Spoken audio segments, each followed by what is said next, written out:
이 시간 우리 하나님 말씀 봉독하는 시간 갖도록 하겠습니다. 우리 주신 말씀, 신약성경 요한계시록의 말씀인데요.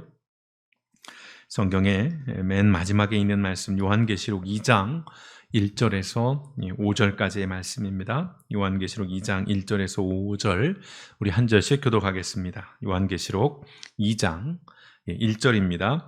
에베소 교회의 사자에게 편지하라. 오른손에 있는 7뼈를 붙잡고 7 금촛대 사이를 거니시는 이가 이르시되, 내가 내 행위와 수고와 내 인내를 알고 또 악한 자들을 용납하지 아니한 것과 저칭 사도라 하되 아닌 자들을 시험하여 그의 거짓된 것을 내가 드러낸 것과 또 내가 참고 내 이름을 위하여 견디고 게으르지 아니한 것을 아노라.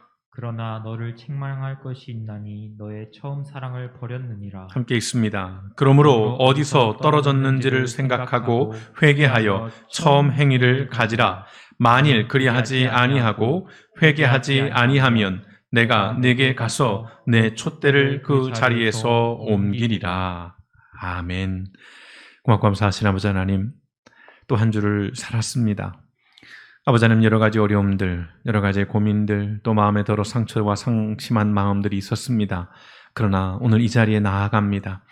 아버지 하나님의 매일매일의 삶에 하나님의 은혜임을 기억하게 하시고, 주여 내 능력으로 사는 것이 아니라 우리 하나님의 돌보심이며 이끄심을 기억하게 하실 때에 무엇보다 우리로 하여금 겸손하게 우리에게 주어진 삶들을 대할 수 있도록 우리 하나님 함께 해 주시옵소서. 오늘 예배하며 또한 귀한 예물을 구별하여 하나님 앞에 올려드립니다.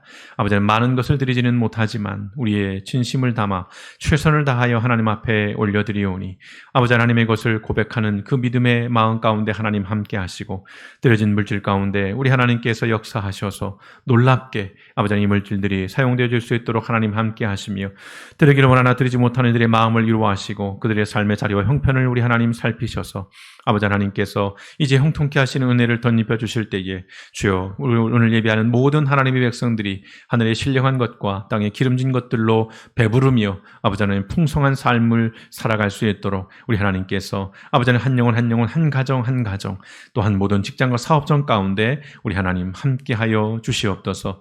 오늘도 말씀을 통하여 우리의 신앙과 우리의 교회와 아버지 우리의 현실들을 돌아보기를 원하오니 우리로 하여 아버지 하나님이여 믿음 안에 결단하고 또한 진지하게 하나님 앞에 물을 때에 우리로 하여금 참된 답을 얻게 하시고, 또한 그 답을 가지고 우리의 일상을 살아내는 믿음의 삶이 되고 또한 교회가 될 수 있도록 말씀의 시간 가운데 성령 하나님 역사하여 주시옵소서. 모든 말씀 일관하신 예수님의 이름으로 감사하며 기도드렸습니다. 아멘. 코로나가 한창이던 지난해, 이제 우리가 2년차를 지금 2년차라는 표현이 맞는지 모르겠습니다만 코로나를 맞고 있는데요. 지난해 코로나가 한창이던 때에 코로나 감염 시대가 전해주는 메시지라고 하는 제목의 글이 굉장히 화제가 된 적이 있습니다. 여러분 혹시 기억을 하시는지요? 코로나 감염 시대가 전해주는 메시지라고 하는 글인데요. 저도 지난해 이 글을 읽고 우리 성도님과 좀 나눴으면 좋겠다 하다가 여러 가지 이유들로 좀 제가 미뤄뒀던 기억이 납니다. 부산의 샘터 교회를 목회하시는 안중덕 목사님이라는 분이 쓰신 글입니다. 조금 길지만 전문을 좀 함께 소개해 드리도록 하겠습니다. 찬찬히 여러분 화면을 보시면서 같이 이 글을 좀 묵상하시고 곱씹어 보시면 좋겠습니다. 5가지의 메시지입니다. 자, 1번입니다. 마스크를 착용하라는 것은 잠잠하라는 뜻입니다. 막말과 거짓말을 하지 말며 불필요한 말을 줄이고 타인의 말에 귀를 기울이라는 말입니다. 입을 다물면 사랑스러운 것들이 시선에 머물고 아름다운 소리와 세미한 속삭임이 들려올 것입니다. 2번째입니다. 손을 자주 씻으라는 것은 마음을 깨끗이 닦으라는 뜻입니다. 악한 행실과 죄에서 돌이켜 회개하고 성결하라는 말입니다. 안과 밖이 깨끗하면 자신도 살고 남도 살릴 수 있다는 말입니다. 마음의 거울을 닦으면 자신이 보이고 마음의 창을 닦으면 이웃도 보일 것입니다. 세 번째 메시지는 이것입니다. 사람과 거리를 두라는 것은 자연을 가까이 하라는 뜻입니다. 사람끼리 모여서 살면서 서로 다투고 상처를 주지 말라는 말입니다. 공기와 물과 자연의 생태계를 돌보며 조화롭게 살라는 말입니다. 자연을 가까이 하면 마음이 넉넉하여 모든 것들을 사랑하게 될 것입니다. 네 번째 메시지입니다. 대면 예배를 하지 말라는 것은 언제 어디서나 하나님을 바라보라는 뜻입니다. 위안을 얻거나 사람에게 보이려고 예배당에 가지 말고 천지에 계신 하나님을 예배하라는 말입니다. 어디서나 고요하게 하나님을 대면하면 그의 나라와 그의 뜻에 가까이 이르게 될 것입니다. 마지막 다섯 번째 메시지는요. 집합을 하지 말라는 것은 소외된 이들과 함께 하라는 뜻입니다. 모여서 선동하거나 힘자랑하지 말고 사람이 그리운 이들의 벗이 되라는 말입니다. 우는 이들과 함께 울고 무거운 짐을 홀로 진 이들과 나누어진다면 세상은 사랑으로 포근해질 것입니다. 그냥 여기서 제가 축도하고 말씀을 마쳤으면 하는 마음이 간절합니다. 여기에 무언가를 더 더하는 것이 아깝고 또 아쉬울 만큼 참 깊고 맑고 따뜻한 글입니다. 무엇보다도 대단히 성경적입니다. 목사님의 글이라는 것으로 인해서 참 저 자신도 목사님 입장에서 참 부끄럽기도 하고 참 부러운 마음도 듭니다. 이 코로나, 이른바 팬데믹이라고 하는 이 부정적인 상황에서 더구나 우리의 교회들이 엄청난 욕을 먹고 또 비난을 당하고 있는 가운데 이러한 긍정적인 묵상을 하신 이 안 목사님이 참 귀하고 존경스럽습니다. 제가 알지 못하고 뵌 적은 없는데요. 사람이 어떤 시선과 마음으로 세상과 사람을 바라보느냐가 얼마나 큰 차이를 만들어내는지 또 그것이 얼마나 중요한 것인지를 다시 한번 이 목사님의 글을 통해서 깨닫게 됩니다. 코로나 시대를 우리가 맞으면서 살아가면서 참 어려움도 큽니다.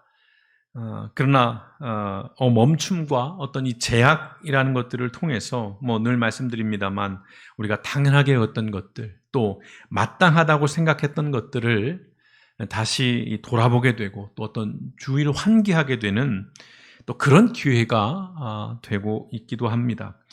교회도 이전에 경험해보지 못한 상황에서 지금 다양한 성찰들이 이루어졌다라고 있는 말씀을 좀 드리고 있습니다.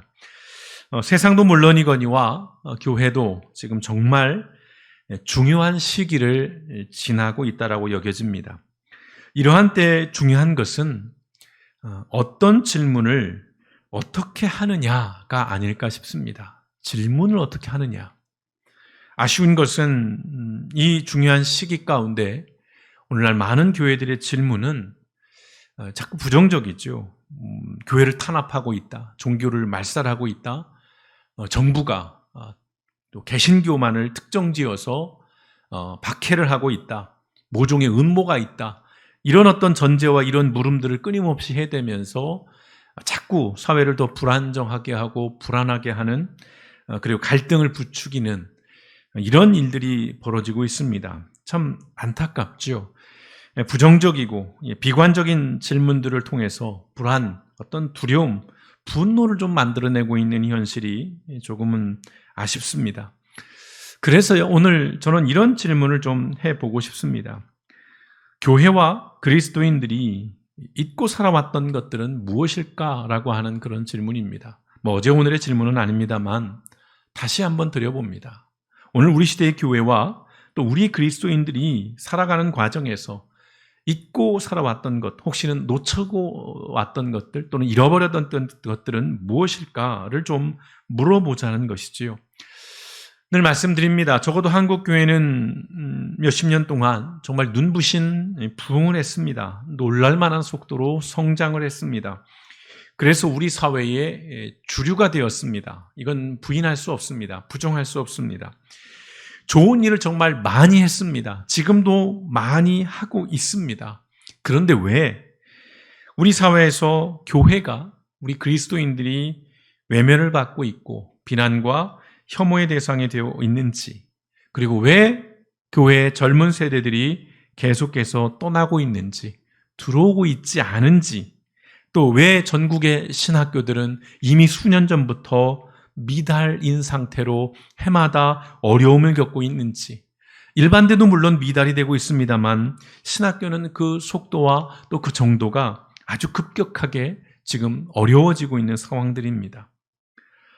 교회 역사를 우리가 이야기하고 또 어떤 이상적인 교회를 우리가 말할 때에 늘 언급되는 것이 이름하여 초대교회입니다. 초대교회. 수없이 들어보셨을 말이지요. 예수님께서 부활하시고 승천하신 이후에 이제 성령님께서 강림하시면서 그 어떤 성령의 강림으로 능력과 은혜를 입은 사람들이 모임을 하기 시작하면서 이제 교회라는 것이 생겨났는데요. 자, 그 교회들을 초대교회라고 부릅니다. 우리의 원형 또이라는 의미에서 이 초대교회라는 이름을 쓰는 것인데요. 초대교회를 생각해 보면 뭐 특별한 조직이 있는 것도 아니었고요. 또 재정, 돈이 뭐 풍성했던 것도 아니고 오늘날처럼 프로그램들이 다양하게 아주 뭐 잘 정립되어 있는 그런 교회가 아니었습니다. 무엇보다 성장을 위한 어떤 전략, 뭐 ABC 이런 것들이 하나도 없었고요. 뭐 생각해 보면 오히려 매우 위험한 그런 상황 가운데 있었습니다. 비유컨대 이런 것입니다. 국회의원이나 장관을 하는 성도도 없었고요. 기업의 회장이나 대학 교수나 의사나 판검사를 하는 성도도 없었습니다.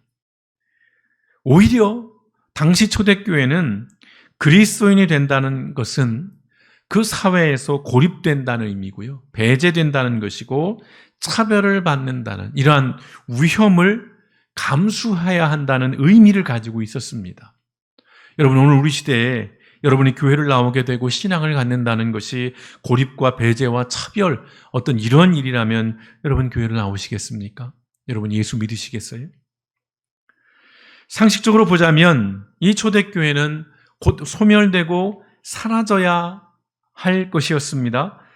그런데 이 초대교회는 거대하고 그 강력한 로마 제국에서 계속해서요 확산되고 확장되었다는 것이지요. 납득할 수 없습니다. 설명할 길이 없어요. 물론 흔히 종교적인 어떤 영적인 어떤 그런 표현, 그런 것으로 말씀을 드리자면 한마디로 말씀드릴 수 있습니다. 뭡니까? 성령님께서 행하신 일입니다. 사도행전, 교회 역사를 담고 있는 그 사도행전의 다른 이름이 성령행전이라고 말씀을 드렸죠. 초대교회 역사는 성령님의 역사입니다. 이것은 부인할 수 없는 사실입니다만은 그러나 우리가 이런 질문을 해볼 수 있는 거예요. 그렇다면 지금의 교회의 위기는 성령님의 부재 때문일까? 또는 성령님께서 그렇다면 오늘 우리의 교회, 한국교회를 버렸다는 말인가? 이런 질문을 우리가 해볼 수 있을 텐데요. 그렇지는 않을 것 같아요. 왜냐하면 초대교회도 완벽한 교회는 아니었기 때문입니다. 인간적인 약점, 갈등, 문제들이 초대교회도 많이 있었습니다.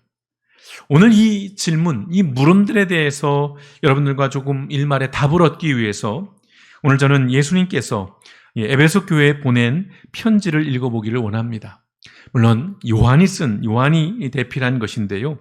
바로 오늘 이 계시록 2장 1절에서 5절의 말씀인데요. 요한계시록에는 예수님께서 지금의 터키 지역인 그 이른바 소아시아라고 부르는 그 지역의 7교회에 보낸 편지가 기록되어 있습니다. 그 7교회에 보낸 편지에는 칭찬도 있고 책망도 있습니다. 오늘 말씀은 바로 그 첫 번째 편지로서 에베소 교회를 향하신 예수님의 말씀입니다. 먼저 에베소 교회를 향해서 예수님께서 칭찬을 하시는데요. 그 칭찬의 내용은 이것입니다. 2절과 3절의 말씀입니다. 같이 한번 읽어보실까요? 시작. 내가 내 행위와 수고와 내 인내를 알고 또 악한 자들을 용납하지 아니한 것과 자칭 사도라 하되 아닌 자들을 시험하여 그의 거짓된 것을 내가 드러낸 것과 또 내가 참고 내 이름을 위하여 견디고 게으르지 아니한 것을 아노라. 자, 칭찬의 내용입니다. 요약해 보면 에베소 교회는 대단히 열심히 일했다는 것이고요. 박해 가운데서도 그들은 잘 견뎌냈다는 것, 인내했다는 것입니다. 그리고 분별력이 있었다는 거예요. 그래서 교회 안에 들어온 자칭 사도라 하는 이른바 어떤 거짓 교사들, 거짓 선지자들, 이단들을 분별해내면서 휘둘리지 않은 중심을 잘 잡은 그런 교회였다는 것을 오늘 예수님의 칭찬 가운데 볼 수 있습니다. 자, 저는 이 안에 초대교회의 성장 비결, 성장이란 단어를 좋아하지는 않습니다만 성장 비결이 있다라고 여겨집니다. 가장 두드러진 것은 바로 이 초대교회 그리스도인들은 인내했다는 것입니다. 화면이 먼저 나왔습니다만 초대교회 그리스도인들은 인내했다는 거예요. 여러분, 이 인내는 당시 어떤 로마 제국이라고 하는, 그리고 강력한 힘으로 박해를 하고 핍박을 하는, 억누르는, 그래서 도저히 우리가 힘으로 이길 수 없는 상황에서 그저 어쩔 수 없이 참고 또 무기력한 견딤을 말하는 것이 결코 아닙니다. 당시의 그리스도인들은 예수님이 가르쳐 주신 그 말씀들, 대표적으로 산상수훈입니다. 산상수훈. 애통해 하는 자, 온유한 자, 가난한 자, 목마른 자, 복이 있다라고 하신 그 말씀, 그 가르침에 기초한 사랑의 행위였다는 것입니다. 이 그리스도인들의 인내가요. 여러분, 초대교회는 성장을 목표로 삼지 않았어요. 교회를 인원을 늘려야겠다라는 것을 목표로 삼지 않았어요. 그래서 늘 숫자에 연연하고 또는 어떤 크기에 매이지 않았다는 것이에요. 무엇보다 이들은 조급해하지 않았습니다. 당시의 가치관, 당시의 어떤 그런 문화는 뭐였습니까? 힘을 기초로 확장과 성장을 추구했어요. 그게 로마 제국이잖아요. 그러한 로마 제국의 가치와는 완전 다른 그런 차별성을 보였다는 것입니다. 예컨대 누룩이 이 빵과 술을 만들어내기 위해서는 시간이 필요하죠. 일정 시간이 필요합니다. 바로 발효라는 것입니다. 발효의 과정, 어떤 숙성의 과정이 필요했다는 것인데, 이 초대교회의 그리스도인들은 예수님의 그 가르침, 그리고 예수님의 그 삶을 자신의 일상으로, 무엇보다 인격으로 만들어내기 위해서 묵묵하게 인내했다는 것입니다. 주변의 상황이나 환경이 어떠했든 간에 그들은 견뎠어요. 버텨냈습니다. 어쩔 수 없음이 아니라 말씀을 살아낸 것이에요. 그러나 에베소 교회도 문제는 있었습니다. 예수님의 책망이 이런 것입니다. 4절을 함께 보십니다. 시작. 그러나 너를 책망할 것이 있나니 너의 처음 사랑을 버렸느니라. 종종 자주 듣는 말씀이죠. 그러나 너를 책망할 것이 있나니 너의 처음 사랑을 버렸느니라. 이름하여 첫사랑을 잃어버렸다, 이렇게 표현을 합니다만, 사람이 한결같기가 참 어렵습니다. 우리가 늘 경험하는 바입니다. 처음의 마음, 그리고 처음의 행위를 계속 유지하는 일은 참 어렵습니다. 상황이나 환경이 어렵고 척박해지면 처음 마음을 유지하는 것은 더더욱 어렵습니다. 코로나 시대에 그래서 여러 가지 많은 일들이 지금 우리의 현실로 다가오고 있는데요. 오늘 예수님께 대한 사랑의 마음을 잃었다고 책망하시는 것, 그 첫사랑을 잃었고 처음 마음과 그 처음 행위를 잃었다라고 책망하는 것은, 구체적으로 말씀을 드리자면 이 에베소 교회가 당시에 궁핍하고 가난하고 아픈, 돌봄이 필요한 연약한 사람들을 환대하지 않았다는 거예요. 그들에 대한 관심을 끊었다는 것입니다. 그들에 대한 시선을 거두었다는 거예요. 외면했다는 것입니다. 그런 의미에서 그 처음 사랑을 잃었다라고 책망을 하는 것입니다. 여러분, 사랑은요, 초대교회의 표식이었어요. 상징이었습니다. 완전하고 완벽하게 구분 지을 수 있는 초대교회만의 특징이었어요. 특성이었습니다. 당시의 그 로마 문화권 안에서는 혈연 관계가 아닌 사람을 환대하거나 또 내가 잘 모르는 어떤 낯선 사람들을 위해서 내가 희생하는 것은 결코 있지 않았습니다. 그런 문화 자체가 없었습니다. 하지만 당시의 초대교회 성도들은 그랬다는 거예요. 여러분, 이것이 성장 비결입니다. 초대교회는 에베소 교회는 초대교회의 상징과도 같았던 그 사랑의 마음과 행위를 잃었기 때문에 책망을 받은 것입니다. 그래서 예수님께서 말씀하시죠. 5절의 말씀 같이 읽어보겠습니다. 시작. 그러므로 내가 어디에서 떨어졌는지를 생각해내서 회개하고 처음에 하던 일을 하여라. 내가 그렇게 하지 않고 회개하지 않으면 내가 가서 내 촛대를 그 자리에서 옮기겠다. 책망의 말씀과 함께 준엄한 경고의 말씀을 하시는 겁니다. 자, 어디서부터 잘못되었고 어디에서 넘어졌고 어디에서 변질되었는지를 기억해내라는 것입니다. 그리고 기억해냈다면 돌아서라는 말씀이에요. 회개하라는 것이지요. 다시 실행하고 실천하라는 것입니다. 그 처음 마음과 처음 행위를요.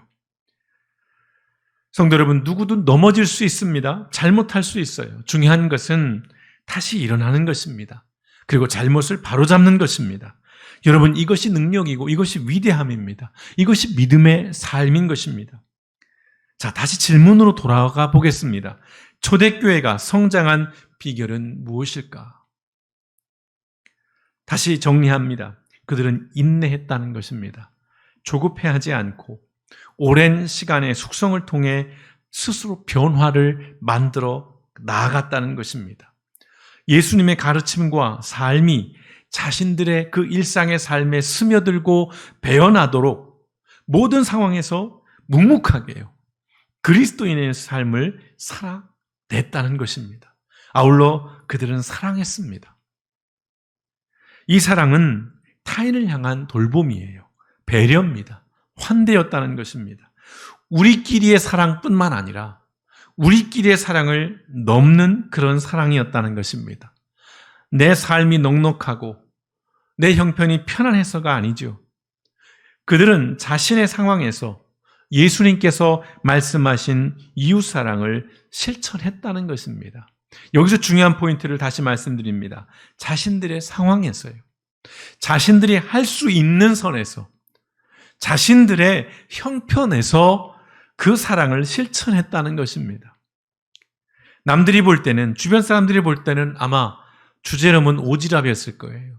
너나 잘해, 너나 챙겨, 뭐 이런 어떤 오지랖들로 보였을 것이지만, 그러나 초대교회의 성도들은 예수님의 말씀을 삶으로 살아낸 거예요. 아비투스라는 말이 있습니다. 오늘 설교 제목을 보면서 이게 뭔가 하셨을 텐데요. 아비투스. 프랑스 사회학자인 피에르 브루디웨가 주창한 개념입니다. 프랑스 말이라고 하는데요. 아비투스. 뜻은 이렇습니다. 좀 딱딱합니다만 특정한 환경에 의해 형성된 성향이나 사고, 인지, 판단과 행동 체계를 의미하는 프랑스 단어로 무의식적으로 나타나는 인간의 행위를 의미한다라는 의미입니다. 확 들어오시는지요, 아비투스. 그런데 이런 것일 겁니다. 이 또한 딱딱할 텐데요. 오늘 우리 현대 사회를 자본주의 사회라고 말합니다. 이 자본주의와 이 아비투스의 개념이 결합을 하는 겁니다. 그런데 경제력, 학력 이런 것들에 따라서 사람들의 문화적 취향이 차별화가 되는 거예요. 달라진다는 것입니다. 좀 더 천박하게 말씀드리면 강북과 강남의 문화, 특색이 다르다는 겁니다. 강남 스타일이라는 것이죠. 또는 강북 스타일. 강북은 좀 촌스러운 느낌, 강남은 좀 세련된 느낌. 이런 것이죠.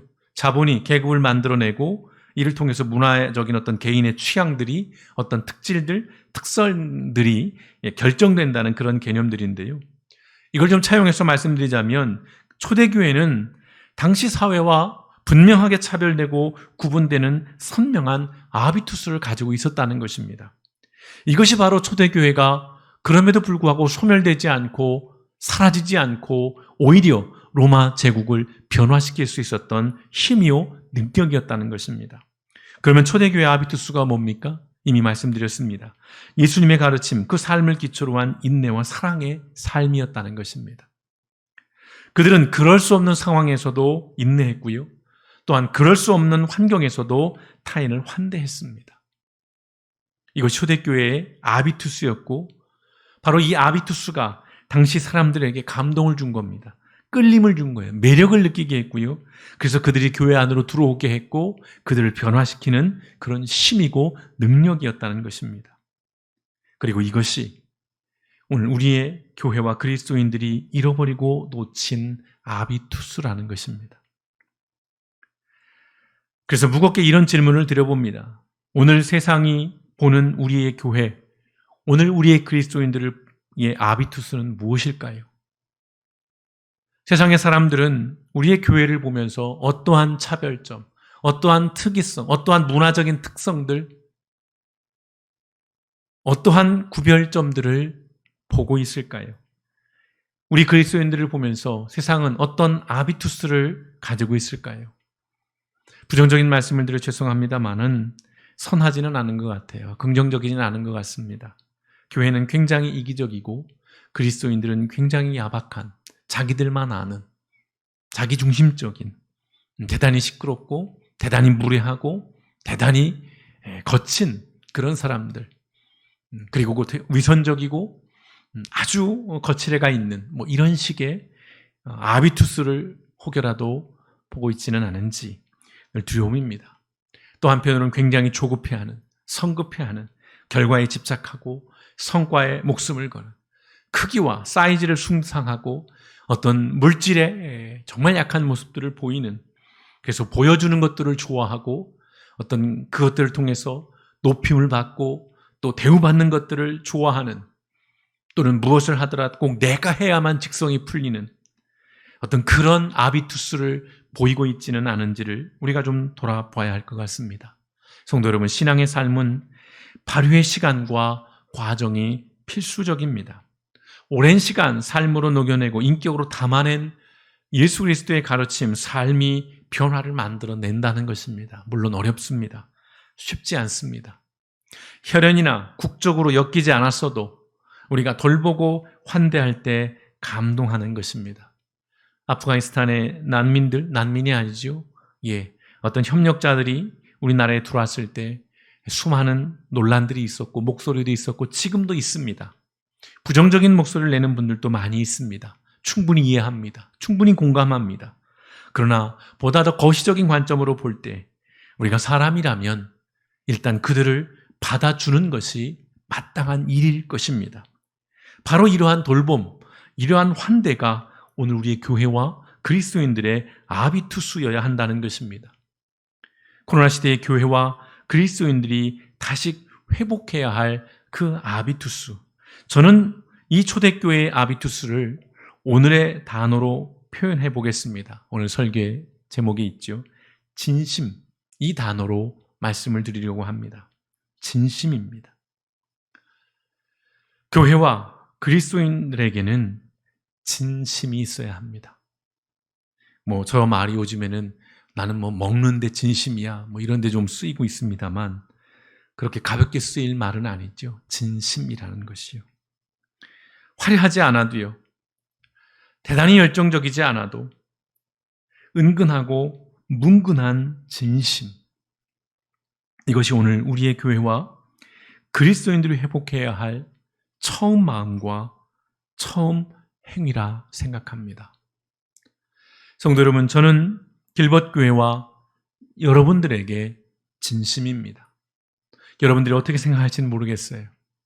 우리 목사는 좀 관심이 없는 것 같고, 우리 목사는 별로 연락도 하지 않고, 우리 목사는 다른 목사들처럼 좀 이런 것이 좀 이런 것 같아, 저런 것이 좀 저런 것 같아. 아마 여러분들 많은 생각들을 가지고 있을 겁니다. 부족하고 모자란 목사임은 분명합니다. 여러분의 성에 차지 않을 수도 있습니다. 여러분의 마음에 들지 않을 수도 있습니다. 그러나 이것만큼은 여러분에게 분명하게 말씀을 드립니다. 저는 단 한순간도 교회와 성도 여러분에게 진심이 아니었던 적이 없습니다. 그 누구라도 저희 온 마음을 다해서 여러분을 기억하고 여러분을 생각하며 여러분을 날마다 묵상하며 여러분의 삶을 헤아리며 왔음을 여러분 부끄럽지만 고백을 드립니다.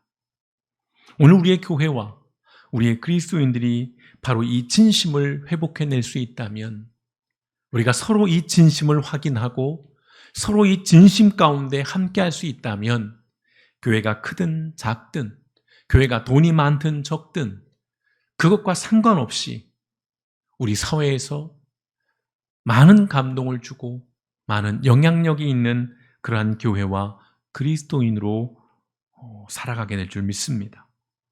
오늘 우리가 이 처음의 마음, 이 처음의 행위, 초대교회 그리스도인들은 진심이었어요. 그들은 예수님에게 진심이었습니다. 그들은 그 교회의 진심이었어요. 그들은 그 공동체의 진심이었습니다.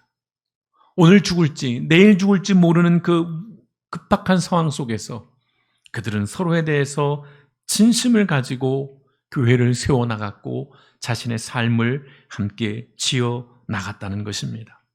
성도 여러분, 예수님에 대해서 진심이고 우리 길벗교회에 대해서 진심이고 세상과 사람에 대해서 진심이시기를 그러한 마음을 품고 하나님과 사람 앞에서 살아가시기를 주님의 이름으로 축원드립니다. 오늘 우리가 얼마만큼 우리의 신앙에 대해서 진심인지, 여러분이 길벗교회에 대해서 얼마만큼 진심인지 이 한 주간 우리가 함께 돌아보면서 바로 이 아비투스를 가지고 오늘 우리 시대에, 이 코로나 시대에 우리의 교회와 그리스도인들이 누군가에게 위로와 위안을 주고 격려를 주고 소망과 희망을 주는 그러한 살아있는 교회 공동체, 살아있는 예수 그리스도의 제자의 삶이 되시기를 주님의 이름으로 축원드립니다. 함께 기도하시겠습니다.